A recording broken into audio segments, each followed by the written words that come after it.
நான் வந்து பார்த்திங்கன்னா அமேசானில் ஆர்டர் போட்டிருந்தேன். நான் ஆர்டர் போட்டப்போ ப்ரைஸ் பார்த்திங்க அப்படின்னா 3200 ஃபேனோட ப்ரைஸு. கம்ப்ளீட்டாக பார்த்திங்கன்னா அந்த மாதிரி ஒரு பாக்ஸில் ஃபுல்லாக கவர் பண்ணி நீட்டாக பேக் பண்ணி கொடுத்துருக்காங்க. அதேமாரி இதோட ப்ரைஸ் பார்த்திங்கன்னா எம்ஆர்பி ரேட்டு பார்த்திங்க அப்படின்னா 4150 எம்ஆர்பி ரேட்டு. நான் வாங்கினது பார்த்திங்கன்னா 3200. இந்த ஃபேனில் என்ன அப்படி ஸ்பெஷல்னு பார்த்திங்க அப்படின்னா, இந்த ஃபேன் வந்து பார்த்திங்கன்னா 28 வாட்ஸு. இதுலேயே வந்து பார்த்திங்கன்னா 28 வாட்ஸில் இருக்குது, 32 வாட்ஸில் இருக்குது, 35 வாட்ஸில் இருக்குது, வித்தவுட் ரிமோட். நீங்கள் ரிமோட் யூஸ் பண்ணிங்க அப்படின்னா, இப்போ ரிமோட்டில் வந்து பார்த்திங்க அப்படின்னா போயிடுச்சு அப்படின்னா நம்ம அந்த ஃபேன் வந்து யூஸ் பண்ண முடியாது. நீங்கள் ரிமோட் வாங்கி தான் கண்ட்ரோல் பண்ண முடியும். அது இது வந்து வித்தவுட் ரிமோட்டு, அது 28 வாட்ஸில். அதேமாரி மோட்ரு வந்து பார்த்திங்க அப்படின்னா பிஎல்டிசிஐ அப்படின்னு சொல்லிட்டு ஒரு மோட்ரு யூஸ் பண்ணியிருக்காங்க. மோட்ரு வந்து பார்த்திங்கன்னா ரொம்ப குவாலிட்டியாக இருக்கும். அன்பாக்சிங் பண்ணி எப்படின்னு பார்க்கலாம் வாங்க. தமிழ் உறவுகளுக்கு வணக்கம். இந்த வீடியோவில் நம்ம எதை பற்றி பார்க்க போகிறோம் அப்படின்னா, வீட்டுக்கு சீலிங் ஃபேன் பார்த்தீங்க அப்படின்னா 28 வாட்ஸில் சீலிங் ஃபேன் இருக்குங்க. அதுவும் பிஎல்டிசி மோட்டர்லேயே வித்தவுட் ரிமோட்டில் ஒரு ஃபேன் இருக்குது. அது என்ன கம்பெனின்னு பார்த்தீங்க அப்படின்னா பாலிகேப்லேயே பார்த்தீங்க அப்படின்னா 28 வாட்ஸில் ஒரு ஃபேன் இருக்குது. அந்த ஃபேனோட அன்பாக்சிங் ப்ளஸ் ரிவ்யூ, அதேமாதிரி ஒர்க்கிங் ஃபங்க்ஷன், நாய்ஸ் எவ்வளோ இருக்குது, பவர் எவ்வளோ சேவ் ஆகும் அப்படிங்கிற டீட்டெயிலை பற்றி தான் பார்க்க போகிறோம். நீங்கள் உங்கள் வீட்டில் 72 வாட்ஸில் பார்த்தீங்க அப்படின்னா சீலிங் ஃபேன் போட்டிருந்தீங்க அப்படின்னா, இந்த ஃபேன் வாங்கி போட்டிங்க அப்படின்னா அந்த ஃபேன் என்ன பவர் எடுத்துக்கோ அந்த பவருக்கு பார்த்திங்க அப்படின்னா இதில் 2 ஃபேன் ரன் பண்ணலாம். வாங்க அதோட டீட்டெயிலை பற்றி பார்க்கலாம். நம்ம சேனலுக்கு இப்போ தான் ஃபஸ்ட் டைமாக வரீங்க அப்படின்னா மறக்காமல் சப்ஸ்கிரைப் பண்ணி பக்கத்தில் இருக்க பெல் ஐக்கன் தட்டுருங்க. வாங்க வீடியோக்குள்ளே போகலாம். அன்பாக்சிங் பண்ணி ஓப்பன் பண்ணி பார்க்கலாம் எப்படி இருக்குது மோட்டர் அப்படின்னு சொல்லிட்டு.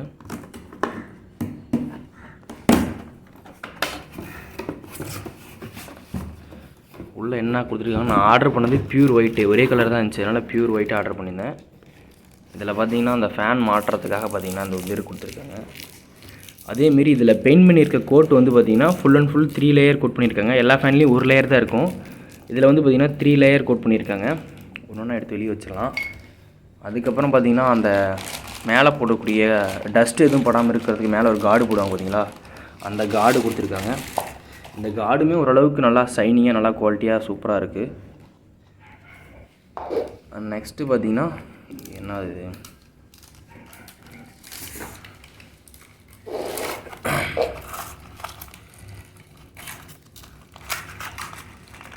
அதில் மாட்டக்கூடிய போல்ட்டு கொடுத்துருக்காங்க இதில். அடுத்து பார்த்திங்கன்னா இதான் வந்து ஃபேனு. நம்ம நார்மல் ஃபேனில் ஓப்பன் பண்ணுங்க ஃபேனை. வேறு என்ன கொடுத்துருக்காங்க பாக்ஸில், இது வந்து பார்த்திங்கன்னா எதுக்காகனா நம்ம சேஃப்டிக்கு பார்த்திங்கன்னா மேலே ஃபேனில் போட்டு மேலே எதுலேயே ஒன்று லாக் பண்ணிட்டோம் அப்படின்னா நம்ம அந்த போல்ட்டு மிஸ் ஆச்சுன்னா கூட வந்து பார்த்திங்கன்னா அந்த இந்த கம்பி வந்து பார்த்திங்க அப்படின்னா அது வந்து இழுத்து பிடிச்சிக்கும். இது எப்படி லாக் பண்ணுறதுன்னு சொல்லி காட்டுறேன். இதான் நம்ம வாங்கியிருக்கக்கூடிய ஃபேனோட பிஎல்டிசி மோட்ரு. ஓகேங்களா, பவர் வந்து பார்த்திங்கன்னா ரொம்ப ரொம்ப கம்மியாக தான் கன்ஸ்ட்ரக்ஷன் எடுத்துக்கும். ஓகேங்களா, அந்த ஃபேனு ஃபுல் அண்ட் ஃபுல் அதேமாரி ஒயிட்டு. இதில் வந்து பார்த்திங்கன்னா பெயிண்ட் வந்து பார்த்திங்கன்னா 3 லேயர் கோட் பண்ணியிருக்காங்க. எடுத்து காட்டுறேருங்க. பெயிண்ட்டு பார்த்திங்கன்னா ரொம்ப பளிச்சுன்னு சூப்பராக இருக்கும், அப்படியே மின்னும் பார்த்திங்கன்னா.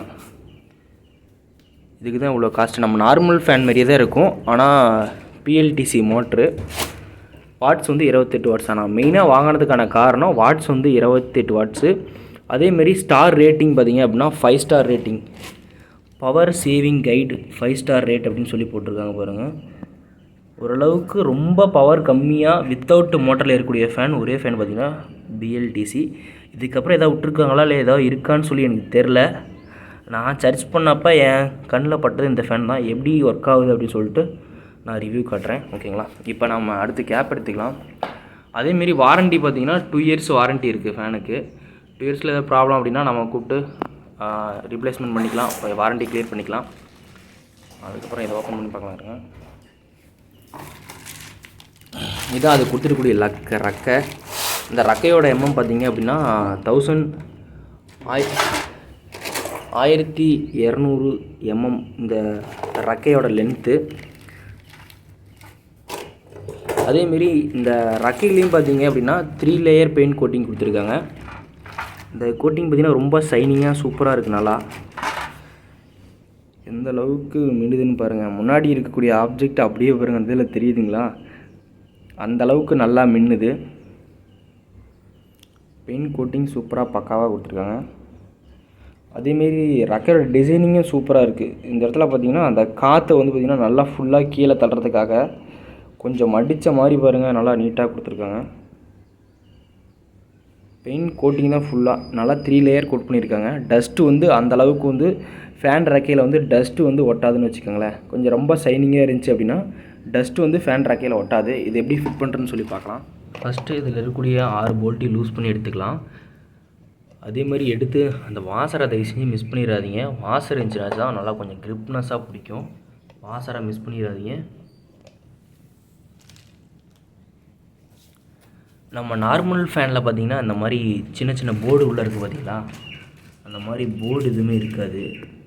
ஆனால் இதுக்குள்ளே பாருங்கள் நிறையா சின்ன சின்ன போர்டுலாம் நிறையா வச்சுருக்காங்க. அதேமாரி அந்த இதில் பார்த்திங்கன்னா ஒரு இது கொடுத்துருக்காங்க, சீட்டு மாதிரி. இந்த சீட்டை வச்சு போட்டிங்கன்னா கொஞ்சம் கிரிப்னஸ் வந்து நல்லா கிடைக்கும். அதனால் அந்த சீட்டை மிஸ் பண்ணிடாதீங்க. அதேமாரி சும்மா கொடுத்துருக்கான்னு சொல்லி தூக்கியும் போட்டுறாதீங்க.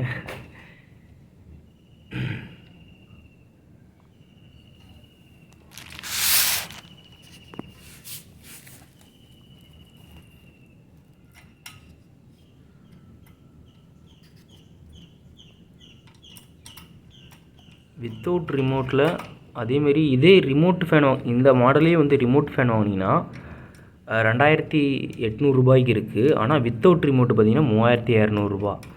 400 டிஃப்ரெண்ட்டு காட்டி பார்த்தீங்க அப்படின்னா நம்மகிட்ட வந்து இந்த வித்து ஃபேன் தான் வந்து அந்த ரிமோட் உள்ள ஃபேன் தான் வாங்குறதுக்கு நம்மளுக்கு சஜஷன் பண்ணுறாங்க. எதனால அப்படின்னா இப்போ நம்ம ஃபேன் விற்றுட்டாங்க அப்படின்னா இதோட வேலை முடிஞ்சிடும். அதேமாரி இப்போ ரிமோட் உள்ள ஃபேனை விற்றாங்க அப்படின்னா ரிமோட் உள்ள ஃபேன் விற்றாங்கன்னா ரிமோட் ஒரு 6 மாதத்தில் போகுது அப்படின்னு வச்சுக்கோங்களேன். வீட்டில் குழந்தைங்க இருந்தாங்கன்னா அதை போட்டுருவாங்க. ரிமோட் ஏதாவது போயிடுச்சு அப்படின்னா 6 மாதம் கழிச்சு நம்ம ரிமோட் ஒரு 400-500 போட்டு ரிமோட் வாங்கும் பார்த்தீங்களா, அதுவும் எங்கள் கம்பெனிக்கு ப்ராஃபிட் தானே. அப்படி திங்க் பண்ணுறாங்க. நீங்கள் முடிஞ்ச அளவுக்கு கொஞ்சம் ரிமோட் இல்லாத ஃபேனை வாங்குறத கொஞ்சம் அவாய்ட் பண்ணுறத இது பண்ணிக்கோங்க. அதான் உங்களுக்கு வந்து நம்மளுக்கு வந்து ஓரளவுக்கு பெட்டராக இருக்கும், கஸ்டமருக்கு கொஞ்சம் பெட்டராக இருக்குன்னு வச்சுக்கோங்களேன். ஏன்னா 3 ரெக்கையும் ஃபிட் பண்ணியாச்சு. ஃபிட் பண்ணிட்டு ஒரு டைம் நல்லா செக் பண்ணிக்கோங்க. எங்கேயாவது லூஸ் கான்டாக்ட் இருக்கா, இல்லை டைட் பண்ணாமல் விட்ருக்குமா, லூஸ் கான்டாக்ட்ன்ட்டேன், டைட் பண்ணாமல் விட்ருக்குமான்னு செக் பண்ணிக்கோங்க. ஃபுல்லாக நல்லா செக் பண்ணிட்டு அதுக்கப்புறம் ஃபேனை எடுத்துகிட்டு போய் மாட்டிப்போம். இப்போ சேஃப்டி ஒயர் எப்படி போடணும் அப்படின்னா, இந்த சேஃப்டி ஒயரை ஃபஸ்ட்டு இதில் ஒரு ஸ்க்ரூ கொடுத்துருக்காங்க மேலே, அதில் டைட் பண்ணிடுங்க. அடுத்து இதில் உள்ளே விட்டு பார்த்தீங்கன்னா அப்படின்னா இருங்க ஜூம் பண்ணி காட்டுறேன். இந்த சைடு கேபிள் இருக்குங்களா, அந்த கேபிள் வந்து இது ரெண்டையும் ஒரு எண்டு கொண்டு வந்துடுங்க. கொண்டு வந்து இப்படி உள்ளே விட்டுட்டு இந்த ஒரு கேபிளை வந்து உள்ளே இன்செர்ட் பண்ணிடுங்க. உள்ளே இன்செர்ட் பண்ணிங்க அப்படின்னா இந்தாண்ட பார்த்தீங்கன்னா பைப்பு பாருங்கள், இந்தாண்ட ஒரு கேப் மாதிரி கொடுத்துருப்பாங்க. பைப்பில் ஒரு கேப் மாதிரி கொடுத்துருக்காங்களா, அந்த கேப்பில் மேலேருந்து பார்த்தீங்கன்னா அந்த கேப்பில் ஒரு த்ரெட்டு மாதிரி கொடுத்து கேப் கொடுத்துருக்காங்க. அந்த கேப்பில் உள்ளே விட்டு மறுபடியும் பார்த்திங்கன்னா மறுபடியும் அதை மேலேயே கொண்டு போகணும். பாருங்கள், அந்த ஒயரு மறுபடியும் மேலேயே போயிருக்கு. ஏன்னா இது இந்த மேலே இருக்கக்கூடியது கட்டாயிருச்சு அப்படின்னா அந்த கீழே இருக்கக்கூடிய ரிங்கில் பிடிச்சிக்கிறதுக்காக கொடுத்துருக்காங்க. கீழே அந்த ஃபேனை பிடிச்சிக்கிறதுக்காக கொடுத்துருக்காங்க.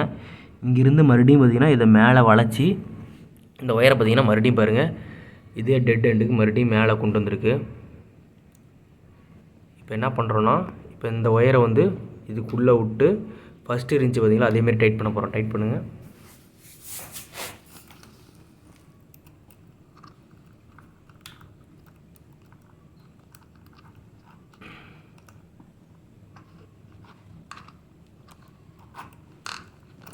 ஃபுல்லாக வந்து இழுத்து நல்லா ஒயரை இழுத்துக்காங்க. ஃபுல்லாக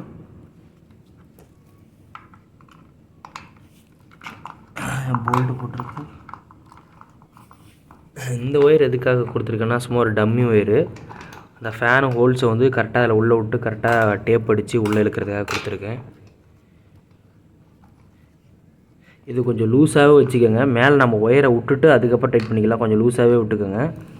நம்ம மேலே மாட்டிட்டு நம்ம இந்த கேபிள் இழுக்கும் போது அது கொஞ்சம் டைட்டாக இருந்துச்சுன்னா கூட நம்மளுக்கு டிஸ்டர்பன்ஸாக இருக்கும். இது கொஞ்சம் லூஸ் விட்டோம் அப்படின்னா இப்போ நம்ம கேபிள் இழுக்கும் போது கேபிள் நல்லா இழுத்துக்கிட்டு அதுக்கப்புறம் டைட் பண்ணிக்கலாம். கேபிள் லூஸ் விட்டுருங்க. இது இப்போ நம்ம வாங்க அடுத்து எப்படி மாட்டுறதுன்னு மாட்டலாம். அவ்வளோதான். இதுக்கு மேலே சிம்பிள் தான், மாட்டுறதான், வேறு ஒன்றும் பெருசாக இல்லை. மேலே ஃபிட் பண்ணும்போது பார்த்தீங்க அப்படின்னா கரெக்டாக பவர் லைன் ஆஃப் பண்ணிட்டு ப்ளஸ்ஸு மைனஸ் செக் பண்ணி அதுக்கப்புறம் பார்த்தீங்கன்னா கனெக்ட் பண்ணுங்கள். ஓகே, ஃபிட் பண்ணியாச்சுங்க. ஃபிட் பண்ணியாச்சு. ஃபேன் இப்போ ரன் ஆகிட்டுருக்கு. நாய்ஸ் பார்த்தீங்கன்னா ஆனால் அந்த அளவுக்கு வரல. காற்று பார்த்தீங்கன்னா அந்தளவுக்கு வரலைங்க. காற்று கொஞ்சம் கம்மியாக தான் வருது. கீழே போனோம் அப்படின்னா காற்று கொஞ்சம் அதிகமாக வருது. ஃபேனோடைய அந்த ரக்கையோட அந்த அந்த ஏரியாக்குள்ளே போனால் ஓரளவுக்கு அதிகமாக வருது. அவுட்ரு சைடு போனோம் அப்படின்னா அந்த ரக்கையை விட்டு கொஞ்சம் வெளியே இந்தாண்ட வந்தோம் அப்படின்னா காற்று கொஞ்சம் கம்மியாக தான் வருது. அதேமாரி ஃபேன் வந்து ஆஃப் பண்ணி ஆன் பண்ணோம் அப்படின்னா ரன் ஆகிறதுக்கு கொஞ்சம் டைம் எடுத்துக்குது. ஆஃப் பண்ணி ஆன் பண்ணுங்கள். இப்போ ஃபுல்லாக ஆஃப் பண்ணியாச்சு. இது ஒருவேளை எங்கள் வீட்டு லைனில் ப்ராப்ளமா இல்லை ஃபேனே அப்படி தானே மேனுஃபேக்சரிங் அப்படி தானே தெரில. இப்போ பாருங்கள், சுவிட்ச் ஆன் பண்ணுறேன். ஆன் பண்ணுங்கள். இப்போ அந்த ஸ்லோ ஸ்பீடில் கொஞ்சம் எடுத்துக்கிட்டு அப்படியே கொஞ்சம் கொஞ்சமாக தான் வந்து பவரை பார்த்திங்கன்னா பிக்கப் பண்ணுது. தெரியுதுங்களா? சுவிட்ச் ஆன் பண்ணியாச்சு. மினிமம் அந்த பவரை ரீச் பண்ணுறதுக்கு பார்த்திங்க அப்படின்னா ஒரு 10 செகண்ட் ஆகுது அந்த பவரை ரீச் பண்ணுறதுக்கு.